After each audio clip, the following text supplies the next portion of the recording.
This is an AMI podcast.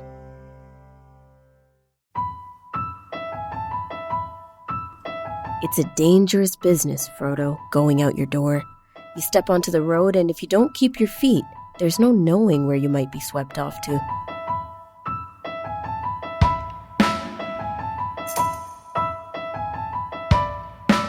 Welcome to the podcast where we talk all things audiobooks. This is AMI Audiobook Review. I'm Ramya Amuddin here with Nisreen Abdel-Majid. And the quote that you just heard, you might know because it said Frodo. I was going to say Froyo. Where's my mind at? But that quote was from The Lord of the Rings by J.R.R. Tolkien. And you know, the reason why I picked this is, just full disclosure, I've only read The Hobbit out of the entire series of The Lord of the Rings movies, books, all of it. I have only read The Hobbit. I find that fantasy is still quite new to me, just, you know, digging into big books like this, and where you absolutely have to feel that you're investing into realms.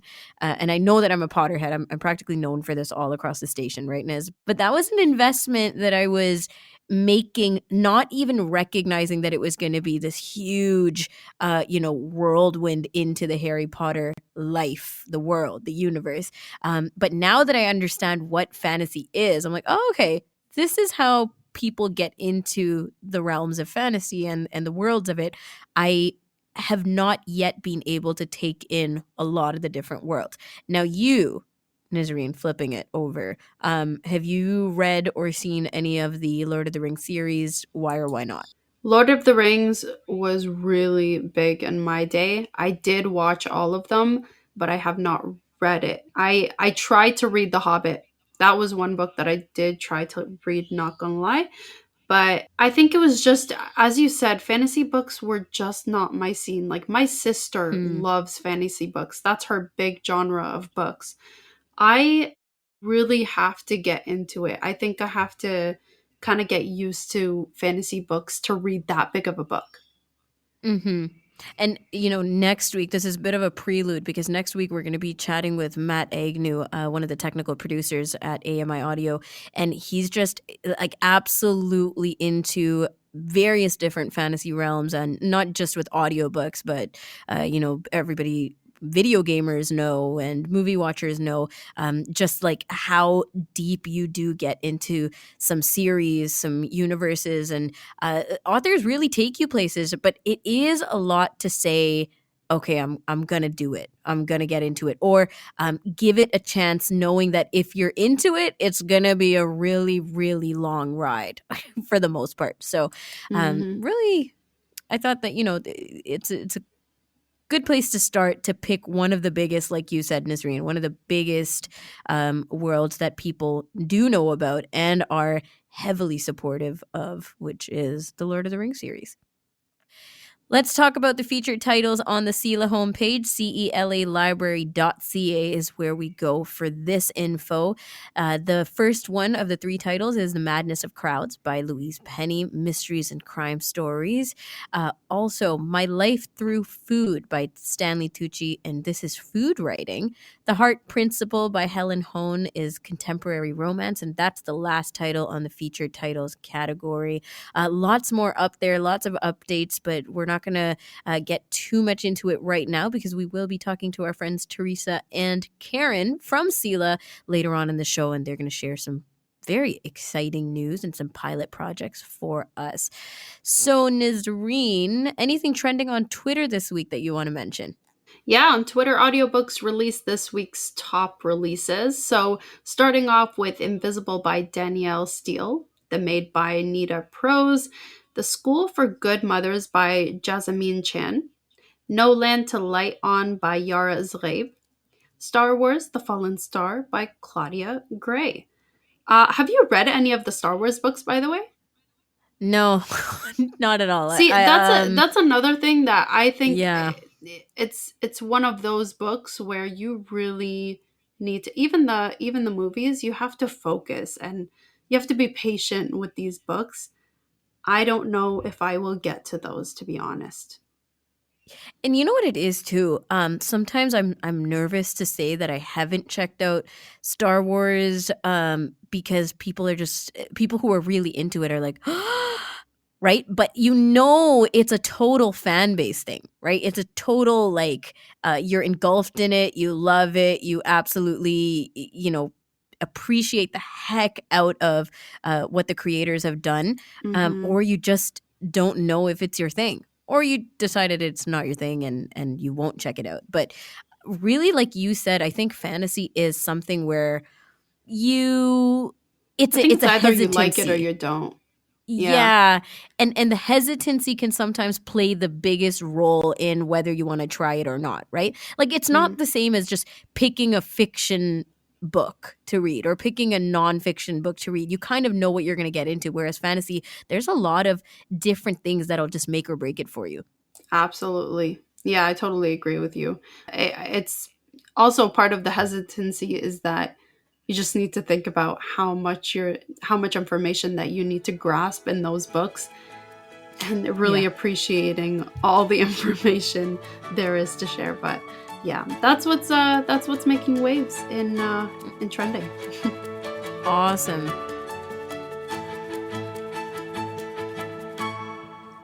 You're listening to AMI Audiobook Review on AMI Audio, the podcast where we love to talk all things audiobooks. I'm Ramia Amuddin, the host of the show. Joining me is Nisreen Abdel-Majid, our technical producer for the show. And now, let's jump straight into the first pause or play of 2022. This is a book that's not yet released. It's going to be released in March, but I thought since we talked a little bit about it on our New Year episode, that we would kind of dive in to see what people's interest levels are in checking it out. The book is called Burning Questions, Essays and Occasional Pieces, and 2024 to 2021. It's part of the title. This is by Margaret Atwood, great Canadian writer. Interested to see what it'll come up with. So let me tell you a little bit about the book. From cultural icon Margaret Atwood comes a brilliant collection of essays, funny, erudite, endlessly curious, uncannily prescient, which seek answers to burning questions such as, why do people everywhere in all cultures tell stories? How much of yourself can you give away without evaporating? How can we live on our planet? Is it true and is it fair? What do zombies have to do with authoritarianism? In over 50 pieces, Atwood aims her prodigious intellect and impish humor at our world and reports back to us on what she finds. The roller coaster period covered in the collection brought an end to the end of history of financial crash, the rise of Trump and the pandemic, from that to tech, the climate crisis and freedom, from when to dispense advice to the young, answer only when asked, to how to define granola. We have no better questioner, the many and varied mysteries of our human universe. Going around the table now, starting with you, Nisreen, pause or play on this book? I think it's too busy for me to really grab my attention. I'm gonna say I'll pass. Pause for Okay, so me. pause on this one. Moving over to Theresa, you pause or play on this Margaret Atwood release? That description. Yeah, it's definitely a pause for me. Pause for you. Okay, not Yeah. a fan of the collection of essays that Margaret is going to bring to us. And- Sorry. No. Okay, and Karen, pause or play? I'm going to be the odd woman out here. I would totally read this. I am dying to know how she defines granola. Gosh. I think she's brilliant. She drives me a bit bonkers sometimes, but I find her writing stimulating, even if sometimes some of the stuff I think kind of goes, maybe above my head. I think she's brilliant. I would definitely read this one. Yeah, and you know what? It's a collection, right? So you don't have to read all 50. I guess you can check out the burning questions that you may personally have. I think I like the fact that some of the stuff is philosophical and others are like, hey, we're living in this time right now. What is going on, right? Like Trump and climate change and pandemic. Yeah, this kind of collection is right up my alley. I love this kind of stuff. Okay. All right. So you'll take one for all of us. I will. I'll take it for the team and I'll report back. Report back, okay? Thank you. Thank you. That's awesome. You're hearing Theresa Power, content and access librarian at CELA Library, as well as Karen McKay, the communications manager at CELA Library. Guys, thank you so much for joining us. Happy New Year. And speaking of New Year, there's so much going on at CELA. So let's start, Karen, with some of the CELA news that's going on. World Braille Day was a few days ago, and there's a lot going on all through January to help celebrate. Yeah, so we typically have done stuff on January 4th, which was Louis Braille's birthday. But because it's so close after the holidays, people miss it. So this month, we're working with partners at CNIB, at NELS, at the Canadian Council of the Blind, with Braille Literacy Canada and the BC Provincial Resource Centre for the Visually Impaired to put together a whole series of events. So there's 4. The first one actually happens the day this podcast airs, which is Saturday, January the 8th. But then there's still 3 more after that. So there's one about building inclusive libraries, building Braille inclusion libraries. There's one about Braille resources for French speakers, and that one's actually offered in French in case we have any French listeners. And then the last one is refreshing and rethinking Braille awareness with a focus on equity and accessibility. And these are free and they're open to anybody who's interested in them. You just need to go to the NELS website to register for them in advance. But there's still lots of time to register for the upcoming ones. And we'd love to see folks out. We had some great attendance on our program last year, which was all on the one day. So we're thinking we're going to have a bit more with it spread out and people can join us as they're able. So we're looking forward to it. Totally.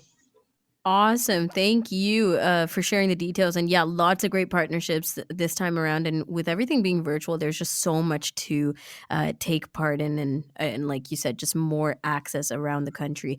Now, tell us about the expanded delivery pilot project. We talked a little bit about this on Audiobook Review last month, and it's very exciting and seems pretty hands-on. It is. So we are super excited to be able to talk about this. We've been planning this for quite some time. So we are testing 3 new ways of delivering audiobooks to our users. And those include using a smart speaker, using a low-cost portable device that actually has a solar charger that's great for on the go, and a fully featured Daisy player with a new way of storing the books. So we've got like a really broad range of resources that we're offering. So we've been contacting a number of our patrons to ask them for our help. And we're going to be recruiting more as the pilot continues. It's going to run till the end of March. And then once we complete the pilot and we get the feedback from our participants, we'll be sort of doing an assessment to see which options have worked best and then announcing what our plans are. And our hope is that all of these systems work really well so that we can really offer a whole new slew of ways that readers can access their books. So if folks are interested or they want to sign up, there's more information on our website and they're welcome to come and learn more. We've got an article up on our blog about it as well. And we'll be issuing updates through our social media and our newsletters and stuff as the pilot progresses so that people know where things are sort of heading.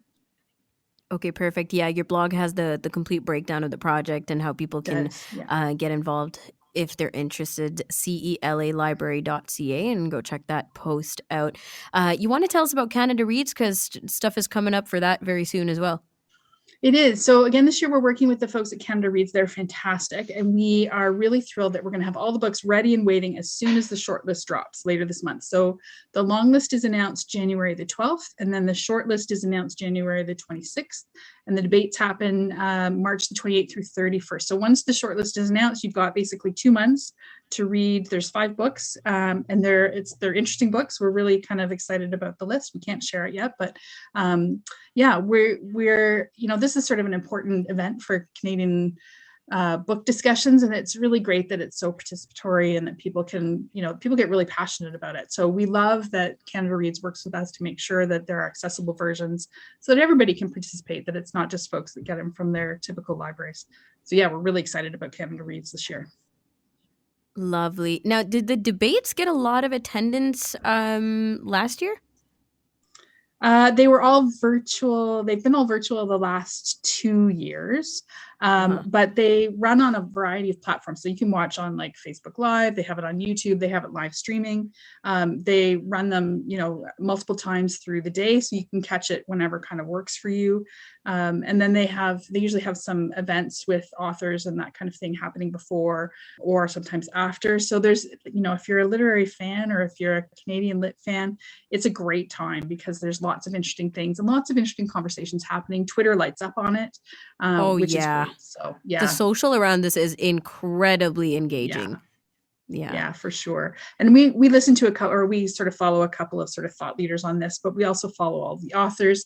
And yeah, it's just a really interesting way for everybody to participate in a conversation about the books that we should read. We don't know what the theme is yet, or at least we can't announce it. So, but it's a great opportunity. We just love that this is something that we can all kind of get behind. So which one is it? You don't know or you can't announce it? No, I'm kidding. Okay, so I shouldn't even tell you caught this, you there, but Karen. no. Caught you. Yeah. That's all right. That's all right. We actually don't know. They didn't tell us. They're keeping us in the dark for good reason, I think, so that, we don't. I know, right? Yeah. For opportunities like this. Yeah. Exactly. Perfect. Okay. Well, we all went through the pause or play for the Margaret Atwood anticipated release, anticipated for some of us around the table. But I wanted to talk to you guys about some of the books that you're excited about reading this year, checking out in the near future. So Theresa, we'll start with you because we haven't heard from you in a bit. Tell us about The Man Who Ate Too Much. Yeah, just to preface my book choices, so Karen and I were talking a bit about the CBC article that came out recently, and it was talking about people's reading habits during the pandemic. And I don't know if you had set goals during the pandemic, like in theory, we had more time, so we have more time to read, and like how that panned out, or maybe you set different goals. But I mean, for myself, I kind of looked at this as an opportunity for what I'm calling shelf love. And I don't think that I didn't come up with that. I think that that's totally from somebody else, but I like it because for me, the pandemic was a way of carving out a space for reading books that I always want to get to, but kind of never do because of work and like other reading obligations that I'm part of that really take up a lot of my time. So for me, that's really nonfiction. I always want to read a lot of nonfiction. It's something I'm always interested in, but never something that I really get to a lot. So there's 3 books that I'm really interested in getting to. So The Man Who Ate Too Much is a biography of James Beard. He's really well known. He was a chef. He published cookbooks. He was an author. There's a big cooking school named after him and awards. And this is just basically a biography of his life. I'm really interested in this just because, I mean, he is so well known. And, as people were really interested in French cooking, a la like Julia Child, he really brought like American food to the forefront. Oh. Well, I just love the titles. Honestly, I don't know if it's just being this way or if I'm just noticing more how funny and witty these titles are becoming, and that you just don't judge a book by its cover. It's just so hard because you're like, oh, this title sounds great. I want to check it out. Karen, you got some books for Christmas that you want to get into, and The Art of Gathering, which seems like an ironic title at this time, is one of the books. It is. So this book was actually published in 2018, but all of a sudden in late 2021, it was kind of like everywhere on my social media. My friends were reading it. We had a huge wait list at our local library for it. So I put it on my Christmas list. And I think it's probably partly because it's of the pandemic and we've kind of become more aware about the importance of gathering and about being intentional. So it's written by Priya Parker. She is arguing that our gatherings tend to be kind of lackluster in our lives and that it's really important for us to be more intentional about it. And she tells a couple of stories. And this is one of the things that came across my social media. She was talking to a friend who was feeling like she really needed to spend some time with her friends. She was tired and worn out. So she wanted to do a dinner party, but nobody was responding. So she rethought it. She gave it a name. She called it the Worn Out Mom's Hoot Nanny. And she emailed all her friends and she said, come to this. There's a rule. If you talk about your kids, you have to take a shot. All of her friends emailed right back and said, yeah, absolutely. And they had a great evening together because they were just all tired of taking care of other people and they really just wanted to have some time for themselves. So she sort of walks through why we need to create meaningful and memorable experiences, and whether that's for big groups or small. And this is the kind of stuff I love to read about. So I'm really looking forward to digging into this and getting more than just what was on my social media. My friends loved it, so I'm looking forward to that one for sure. Oh my God. It just sounds so cozy, like it's one of these things that right now just feels like almost unattainable to have gatherings, or even just the kinds of relationships that you're talking about, or the late night hangouts. But it's so nice to read about it. Let's try to squeeze at least one more in. Theresa, one of the ones on your list is Sex Cult Nuns. None. Yeah. So this is a memoir about a woman who was part of a group called the Children of God. And I believe they have renamed themselves to be called the Family. And this is an organized international group, and it ran for about 50 years, had about 10,000 live-in disciples, and it spread like 170 countries. And Children of God is basically a cult. And the author's own grandfather was actually a founding member of this group. And people have described it reading a lot like Educated and The Glass Castle. So compelling writing, and especially like in terms of Educated, really learning yourself, like not having a formal education, but like having that quest for knowledge and learning yourself. And there was actually another memoir about this group called Not Without My Sister, and it was published in 2007. So it might be somewhat familiar to people, but I mean, I know that the title is quite shocking. Yes. And some of the content of it is quite shocking. But I mean, in terms of reviews, they really talk about how compelling and wonderful her writing is. So I'm really looking forward to delving into this one. Okay, that is a very diverse collection. And I lied. We have time for one more really quick throw for Small Creatures Such as We. Tell us about this one, Karen. So this is written by Sasha Sagan, who's the daughter of Carl Sagan, the noted famous astronomer. And she becomes a mom, and then she realizes that while she's been grounded in science, she really wants to learn more about traditions and rituals and things that sort of cross the connections between cultures and religions. And so she starts to investigate how cultures celebrate and come together and connect. And this is just, again, this is the kind of thing I love to read. So I'm looking forward to this. She says, or the description says, it's part memoir, it's part tribute to her dad, part tribute to the natural world, part of just a spiritual journey. And this is the kind of thing that I've been sort of thinking about. I remember thinking about it when my kids were young, and now with the pandemic, thinking about it again. So again, I'm looking forward to reading this one. Amazing. I love that there's a lot of self-discovery, not content necessarily, but just the context of it in a lot of these new releases, because that's literally what we're all going through in this year, last year, and just this whole phase of our lives.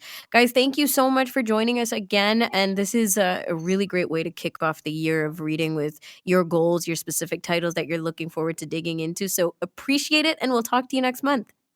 Thanks so much. We always have so much fun with you guys. Have a great day. Us too. Theresa Power and Karen McKay of Sela Library joining us to talk all things audiobooks, and of course sneaking in some good Sela news. CELAlibrary.ca is where you go for more information on what's going on with the Center for Equitable Library Access. That's it for us today on AMI Audiobook Review. We'll be back next week with a new episode to talk all things audiobooks. And until then, happy audiobook listening.